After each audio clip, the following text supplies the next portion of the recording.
What is going on, guys? MJ2005 Gundam here, and today I'm going to be reviewing the P-Bandai high-grade Gundam Age-2 Artimes from the Razor Artimes twin set hailing from Gundam Age EXA-LOG. The wear made as a counter to the invisible umbrella, it features even more firepower on the side and was used in the Battle of Notrum in Gundam Age Universe XL/Cosmic Drive. However, I will only be covering the differences the Artimes wear provides, so for more details on the Age-2 variants themselves, do check out my Age-2 normal and double bullet reviews. As some might expect, the Artimes wear is just the Dengeki Hobby expansion parts thrown into the set along with all 6 runners of the high-grade Age-2 double bullet. So for those of you who have the set, or even the standalone clear release, both from 2012, there is nothing different to be found. There's also a shared SB9 runner in the set, and it's more meant for the Age-2 despite the included dagger effect parts. Evidently, stickers are used to fix some missing colors, and those labeled 14 to 22 are for the Age-2 Artimes. Besides that, the Artimes wear is generally a fresh experience compared to the other two. And as mentioned previously, this is just a magazine expansion set bundled with the body and resold with the H1 Razor. So if you've seen anything about the high-grade H2 Artimes, there is nothing different to be found here. However, for something as simplistic as a magazine kit, the color separation is great, especially on the domes of the outer binders.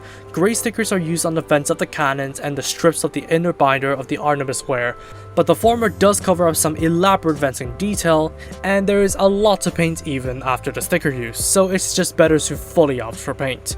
One thing that generally irks people is the shin's proportions, as the circular bit is too large, while the hexagonal bit above it is too small, creating the illusions that the legs are just too short. But the rest of the Artimes wear looks correct compared to the line art. That aside, the Artimes is a dominating design with the long-range rifles on its shoulders, and the more I look at it, the more it feels like the opposite of the Age-2 double blade, which helps me warm up to the design. Otherwise, this 13.7cm tall version of the Age-2 is another strong entry in the Age-2's arsenal. There are more things to note for articulation and handling than you might expect. The arms can't quite move up perpendicularly, but it's still a decent amount. And as you've seen previously, the Age-2 Artimes can stand very well with the deployed heel spurs. However, the knee articulation will be limited if they are stowed away, extremely limited, and restricted to a 90-degree bend even with the heel spurs deployed. On a related note, the white piece of the feet can move to expand the surface area of the feet for better ground stability. And, like the H1 Razor, you can choose to leave a B or insert a polycap after cutting off the original connection points. However, the range of movement remains the same, so there's no benefit in you doing so. Moving on to the binders, they can roll and rotate on the ball joint, but the adjustment points on the shoulders and the outer binders are all restricted to 3 positions by default, with movement achieved by rearrangement. However, the shoulder housing unit and the inner binders both provide slots for polycaps, so you can choose to cut off the extra tooth on the pegs and rotate them freely with next to no drawbacks, unless you mess it up, of course. Though I would suggest leaving a bit of excess for the long-range rifles so that the rotation functions more like a ratchet joint. Pretty handy that they provided the option to minimize the handle should one choose to mod it. Apart from that, it's the Age-2 at its core, so it's still fun to pose.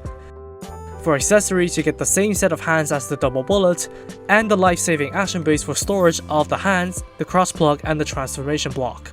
As for gimmicks, you can extend the domes on the Artimes long-range rifles to activate the sensor units of the radar system, which is pretty surprising that they implemented this feature into a magazine part set.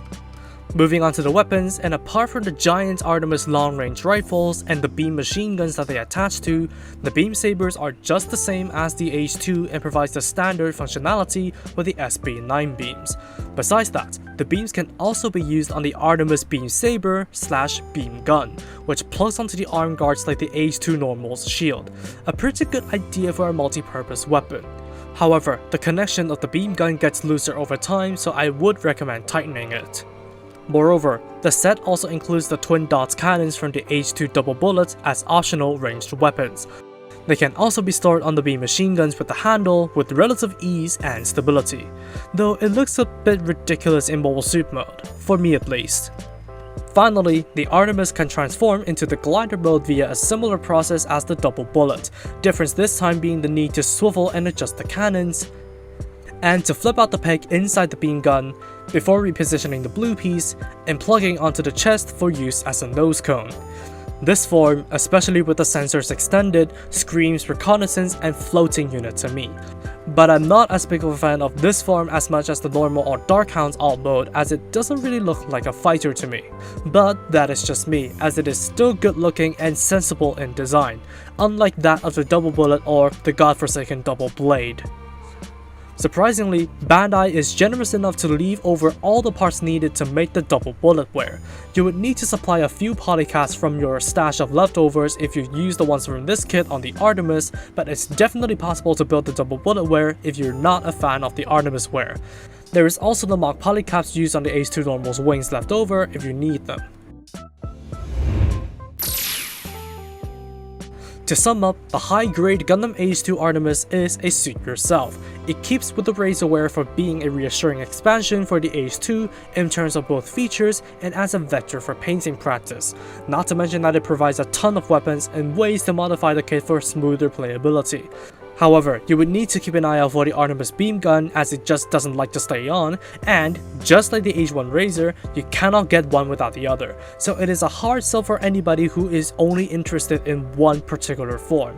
But seeing as the Age-2 is a great kit at its core, I'm sure you would enjoy the Artemis wear, especially if you take advantage of the mod options and paint it up. And that's all for me. Thank you for watching, drop a like and comment if you did enjoy the video, subscribe for more content like this, and feel free to follow me on social media with the links down below. That said, take it easy, stay safe, and I'll see you in the next video.